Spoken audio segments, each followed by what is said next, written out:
आज सबसे पहले तो आप लोगों को गुड मॉर्निंग।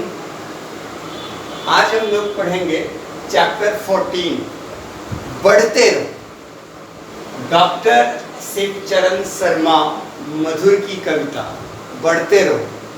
ये कविता नई पीढ़ी, जो नई पौध है, जो बच्चे जवानी की ओर बढ़ रहे हैं, जो कुछ करना चाहते हैं, ऐसे लोगों के लिए यह कविता प्रेरणादायक होती है। उनका कहना यह है कि अंगारों पर बढ़ते जाओ रे, भाग्य स्वयं तुम गढ़ते जाओ रे। नाव पड़ी मझधार अभी तो दूर किनारा है, नाव पड़ी मझधार अभी तो दूर किनारा है। नदिया पर यौवन छाया है, अविरल धारा है। हिम्मत से आगे बढ़ता चल, मंजिल जाना है। लहरों की छाती पर चढ़कर तुमको गाना है। पग पग ताज विजय का सिर पर मढ़ते जाओ रे।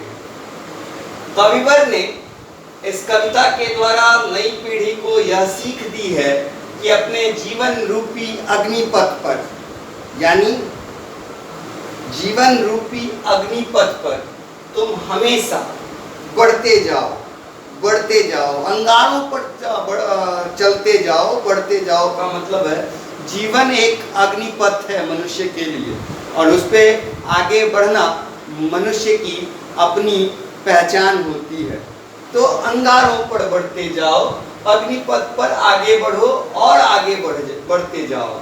अपने भाग्य का निर्माण स्वयं करो, ठीक किसी भाग्य विधाता ब्रह्मा की तरह तुम अपने भाग्य का निर्माण स्वयं करो। जीवन एक नदी है, ठीक, नाव परी मझधार अभी तो। जीवन एक नदी है जिसमें हमारा नाव बीच मझधार, बीच नदी में आ चुका है। दूर किनारा है, और किनारा यानी मंजिल अभी बहुत दूर है।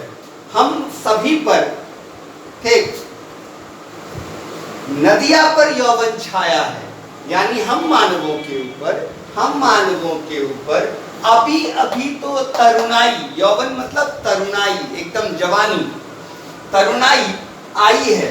इस कारण से अविरल बिना किसी रुकावट के, ठीक, अविरल बिना किसी रुकावट के आगे बढ़ना चाहिए। जीवन रूपी लहर के ऊपर, यानी लहरों की छाती पर चढ़कर। नाव पानी के अंदर नहीं चलता, नाव पानी के ऊपर चलता है। तो पानी की छाती पे हम चढ़े रहते हैं। तो वो कहता है कि जीवन रूपी लहर के ऊपर तैरते हुए, हाँ, लहरों की छाती पर चढ़कर तुमको गाना है, यानी लहरों के ऊपर, जीवन रूपी लहर के ऊपर तैरते हुए अपने सफलता के गीत हमें गाने चाहिए। पग पग ताज विजय का सिर पर मढ़ते जाओ रे। असफल होना और सफल होना मानवों की एक पूंजी है। असफलता मानवों की पूंजी है, सफलता भी मानवों की पूंजी है। तो हमें असफल नहीं बल्कि सफलता, विजय मतलब सफल होना। कवि ने यहाँ विजय का मतलब बताया है सफल होना। अपने जीवन में हमें सभी सफलता प्राप्त करनी चाहिए।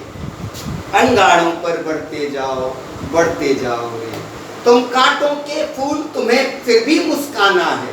तुम कांटों के फूल, तुम्हें फिर भी मुस्काना है। बगिया को सुरभित कर तुमको गौरव पाना है। तुम झंझा के दीप, तुम्हें तो जलते रहना है। इस सरिता के नीर तुम्हें बस बढ़ते रहना है। बाधाओं पर चढ़ते जाओ। कहने का मतलब यह है कि जैसे फूल के साथ कांटों का संबंध होता है, ठीक उसी प्रकार मानव का भी दुख से नाता होता है। मानव का दुख से नाता होता है।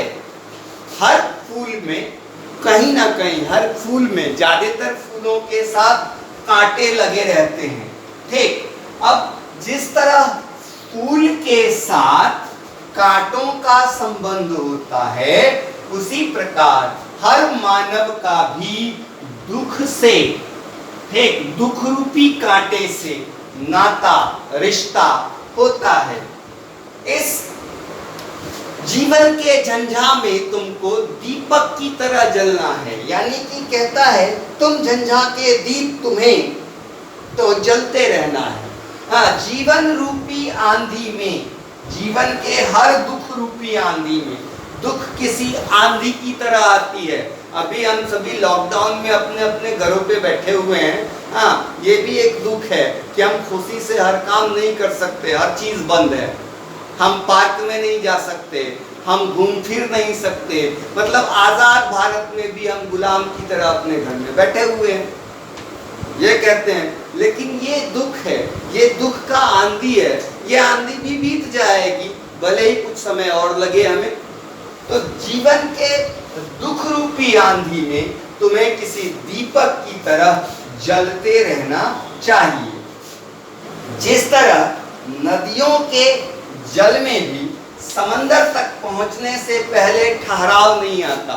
नदियां जब हिमालय से निकले या सह्याद्री से निकले, यानी कि आप देखिएगा गंगा और यमुना, ठीक, ये हिमालय से निकली हुई दो प्रमुख नदियां हैं, सिंधु है, सतलज है, रावी है, चनाब है, ये हिमालय से निकलने वाली नदियां हैं।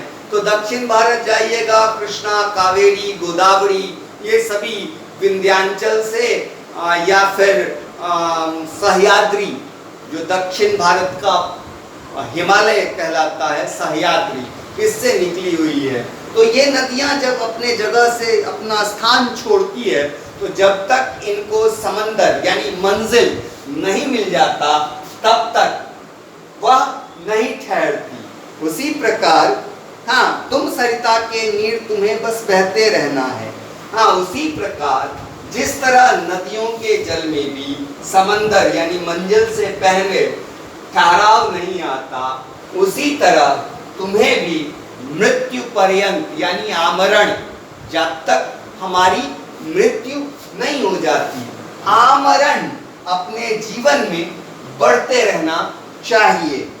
ठीक, अंगारों पर बढ़ते जाओ, हाँ, बढ़ते जाओ रे भाटी, स्वयं तुम गढ़ते जाओ, गढ़ते जाओ रे। तुम सूरज से उगो कि जिससे पथ उजियारा हो, तुम सूरज से उगो कि जिससे पथ उजियारा हो। हाँ, थक कर बैठ गया राही तो, थक कर बैठ गया राही तो कौन सहारा हो। तुम मानव का दीप बनो जो सबको प्यारा हो, प्यासे मरुथल में बहती तुम जीवन धारा हो। अड़चन आए तो उनसे भी तुम अड़ते जाओ रे, अंगारों पर बढ़ते जाओ, बढ़ते जाओ रे। यानी अपने जीवन में हमेशा हमें बढ़ते रहना चाहिए, हमें उस सूरज की तरह चमकना चाहिए जिसकी चमक में हमारा समाज, हम जहाँ रहते हैं, यानी हमसे वो समाज उजाला में आ जाए। हमें इतना सामर्थ्य हो कि हम अपने सामर्थ्य से पूरे समाज को लेकर आगे बढ़ें। अगर हम थक गए, अगर हम थक गए, ठीक, तो हमारा सहारा कौन होगा? यानी दुख का सहारा बनो, लोगों के दुख का हमें सहारा बनना चाहिए। हाँ, प्यासे मरुथल में, जीवन में जब कोई अकेला पड़ जाए तो उसके लिए, उस आशावान मनुष्य के लिए जिस पर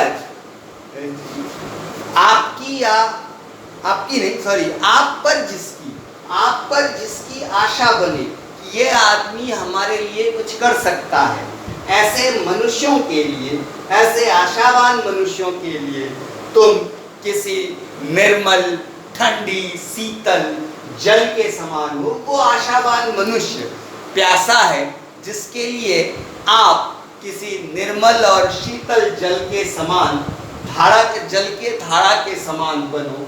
हाँ, जीवन में आए हुए कठिनाइयों से यानी कि आपको जो कहा है कि अड़चन आए तो उनसे तुम अड़ते जाओ रे, यानी जीवन में आए कठिनाइयों से लड़ने वाले सिपाही की तरह हो। आज के लिए बस इतना ही।